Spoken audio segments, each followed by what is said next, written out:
خواتین و حضرات، سیدنا داؤد علیہ السلام غلیل چلانے میں خاص مہارت رکھتے تھے۔ وہ ہر وقت اپنے ساتھ ایک عصا، غلیل اور ایک تھیلی رکھا کرتے تھے جس میں پتھر ہوتے تھے۔ جنگل میں شیر کی سواری کرتے تھے۔ آپ شیر کا کان پکڑ کر اس پر سوار ہوتے اور شیر آپ کے سامنے سر جھکائے رہتا۔ ایک مرتبہ آپ جنگل سے گزر رہے تھے کہ ایک پتھر سے آواز آئی، اے داؤد، میں حجر ہارون ہوں، مجھ سے ہارون نے ایک شخص کو مارا تھا، مجھے اٹھا لیجئے، میں آپ کے کام آؤں گا۔ آپ نے وہ پتھر اٹھا لیا اور کچھ دور چلے تھے کہ دوسرا پتھر بول اٹھا، میں حجر موسیٰ ہوں، مجھ سے موسیٰ نے ایک شخص کو قتل کیا تھا، مجھے اپنے پاس رکھ لیجئے، میں آپ کے کام آؤں گا۔ آپ نے اس پتھر کو بھی اٹھایا اور اپنے تھیلے میں ڈال لیا۔ ابھی آپ چند قدم ہی چلے تھے کہ ایک تیسرے پتھر نے صدا لگائی، میں حجر داؤد ہوں جو نبی ہے اور وہ مجھ سے جالوت کو ماریں گے۔ حضرت داؤد علیہ السلام نے اس پتھر کو بھی اٹھایا اور تھیلے میں ڈال لیا۔ اس وقت جالوت کا پورے ملک میں شہرہ تھا۔ یہ دیو ہیکل ظالم فلسطینی سردار تھا اور موجودہ اسرائیل اور فلسطینی ریاست پر انسانیت کی ناک میں دم کر رکھا تھا۔ وہ بنی اسرائیل سے شدید نفرت کرتا تھا، انہیں تنگ کرتا تھا۔ ریاست کا بادشاہ طالوت بھی جالوت کے مظالم سے تنگ تھا۔ اس نے اپنے وزیروں اور مشیروں کو بلوایا اور جالوت سے نجات کا طریقہ دریافت کیا۔ ایک معتمد خاص نے آگے بڑھ کر عرض کی، بادشاہ سلامت، میرا خیال ہے سلطنت میں یہ اعلان کروایا جائے، جو بھی نوجوان جالوت کو قتل کرے گا بادشاہ سلامت اسے آدھی سلطنت دیں گے۔ بادشاہ کو یہ تجویز پسند آ گئی۔ اس نے منادیوں سے ملک بھر میں اعلانات شروع کروا دیے۔ یہ اعلان حضرت داؤد علیہ السلام تک بھی پہنچا۔ جو ہی آپ نے یہ اعلان سنا، آپ کو فوری پتھر یاد آ گیا۔ آپ بھاگتے ہوئے منادی کے پاس پہنچے اور اس سے کہا کہ جالوت کو میں قتل کروں گا۔ منادی یہ خبر لے کر بادشاہ کی خدمت میں پہنچا اور بادشاہ کو بتایا کہ ایک نوجوان نے یہ چیلنج قبول کر لیا ہے۔ بادشاہ نے فوراً اس نوجوان کو طلب کیا اور ملاقات کے بعد مطمئن ہوا کہ یہی نوجوان جالوت سے ٹکر لے سکے گا۔ حضرت داؤد کے اس چیلنج کے بعد اسرائیلیوں اور فلسطینیوں کے درمیان جنگ کا آغاز ہو گیا۔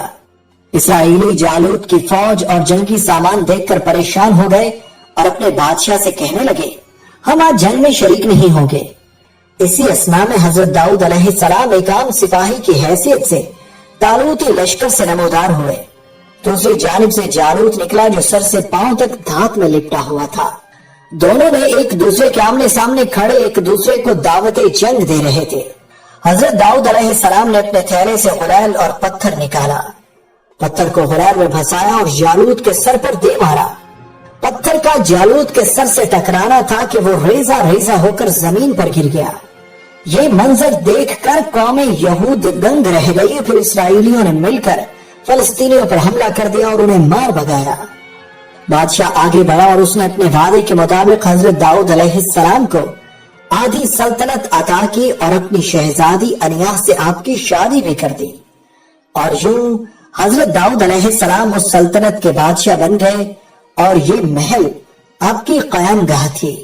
دوسرا دلچسپ واقعہ سننے سے قبل جان لیں کہ ماہرین آثار قدیمہ نے آج ہزاروں برس بعد حضرت داؤد علیہ السلام کے اس محل کو دریافت کر کے دنیا کو ایک پیغام ضرور دیا ہے، اور وہ پیغام یہ ہے کہ دنیا میں موجود ہر شے فانی ہے، سب نے فنا ہونا ہے، سب نے تباہ و برباد ہونا ہے۔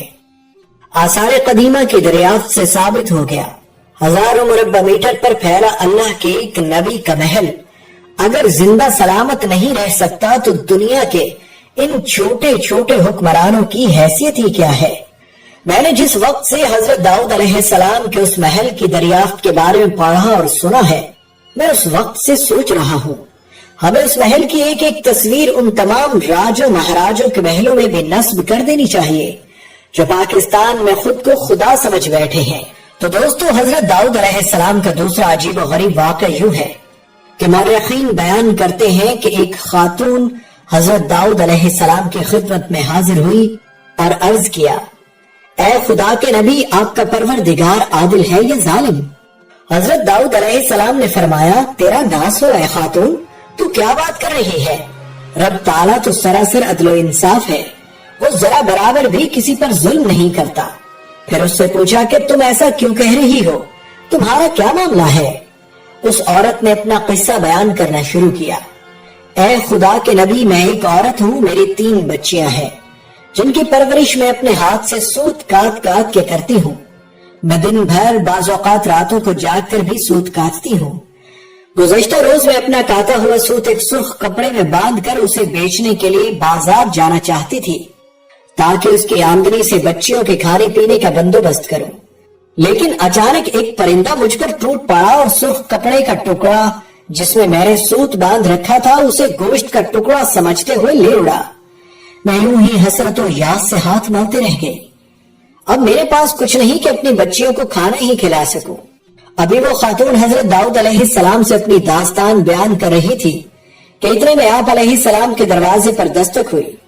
حضرت داؤد علیہ السلام نے آنے والے کو گھر میں داخل ہونے کی اجازت مرحمت فرمائی۔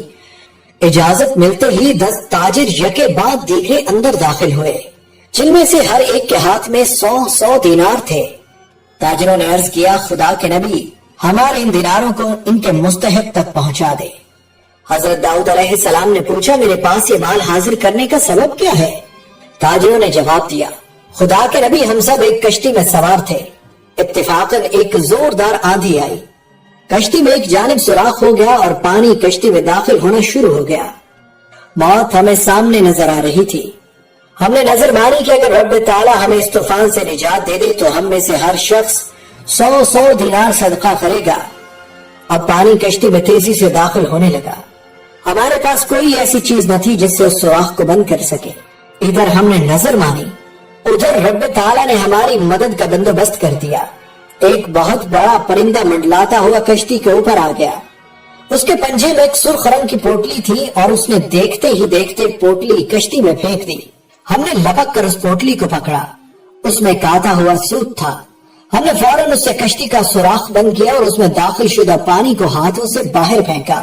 تھوڑی دیر بعد طوفان تھم گیا اور یوں ہم موت کے منہ سے واپس آئے ہیں۔ اب یہ صدقے کی رقم آپ کے ہاتھوں میں ہے، آپ جسے چاہے اسے دے دیں۔ یہ قصہ سن کر حضرت داؤد علیہ السلام اس بیوہ عورت کی طرف متوجہ ہوئے اور فرمایا، پروردگار تیرے لیے بحر و بر میں تجارت کر رہا ہے اور تو ہے کہ اس کو ظالم گردان رہی ہے، جاؤ انہیں اپنی بچیوں پر خرچ کرو۔ حضرت داؤد علیہ السلام کو ان کی صلاحیتوں کی بدولت پورے علاقے میں پسندیدہ نظروں سے دیکھا جاتا تھا۔ ان کی شخصیت اتنی مسحور کن تھی کہ جو بھی دیکھتا ان سے متاثر ہوئے بغیر نہ رہتا۔ رنگ سرخ و سفید تھا اور خد و خال حسین، گفتگو میں سلیقہ اور احترام تھا، قد پستہ، آنکھوں میں بھورا پن اور سر کے ایک گوشے میں گنج تھا۔ حضرت داؤد علیہ السلام یہودا کی نسل سے ہے۔ شجرہ نسب حضرت یعقوب علیہ السلام سے لے کر حضرت ابراہیم علیہ السلام تک جا پہنچتا ہے۔ آپ ابراہیم حضرت یوسف علیہ السلام کے بیٹے کے خاندان میں واحد شخصیت تھے جو بیک وقت پیغمبر، رسول، صاحب کتاب اور بادشاہ تھے۔ آپ کو فن خطابت میں ملکہ حاصل تھا۔ آپ کا ایک ایک لفظ صاف اور حکمت سے پر ہوتا تھا۔ آپ ہر وقت اللہ تعالیٰ کی حمد و تسبیح میں مشغول رہتے تھے۔ زبور کی تلاوت اتنی خوش الحانی سے کرتے کہ پرندے بھی آپ کا ساتھ دینے لگتے تھے، جس سے عجب سما برپا ہو جاتا اور وجد و آفرین نغمے فضا میں بکھر جاتے، یہاں تک کہ اونچے اونچے پہاڑ بھی آپ کے ساتھ خدا کی حمد میں شامل ہو جاتے۔ آپ نے 2 شادیاں کی۔ آپ کی اولاد میں حضرت سلیمان کا نام سر فہرست ہے، جو آپ کے بعد بنی اسرائیل کے مشہور و معروف بادشاہ اور پیغمبر گزرے ہیں۔ حضرت سلیمان حضرت داؤد کی دوسری بیوی سے تھے۔ آپ کی پہلی بیوی سے ابشالوم نامی بیٹا تھا۔ حضرت داؤد کا پیشہ زرہ کری تھا۔ آپ لوہے سے سپاہیوں کے لیے زرہیں بناتے تھے۔ لوہا آپ کے ہاتھوں میں نرم ہو جاتا تھا اور اس عمل کے لیے آپ کو بھٹی کی ضرورت ہوتی تھی اور نہ ہی کسی ہتھوڑے کی۔ آپ کی بعثت کا زمانہ حضرت موسیٰ سے 500 سال بعد کا ہے اور آپ علیہ السلام سے حضرت عیسیٰ علیہ السلام تک 1200 سال سے بھی زائد گزر چکے تھے۔ اللہ تعالیٰ نے آپ کو کتاب زبور عطا کی۔ آپ علیہ السلام نے اپنی زندگی کے آخری ایام بیت المقدس میں ہیکل کی تعمیر میں گزارے اور اسی دوران وفات پا گئے۔ دعا ہے کہ اللہ تعالیٰ ہمیں اپنے انبیاء کے نقش قدم پر چلنے اور ان کی زندگی سے سبق سیکھنے کی توفیق عطا فرمائے، آمین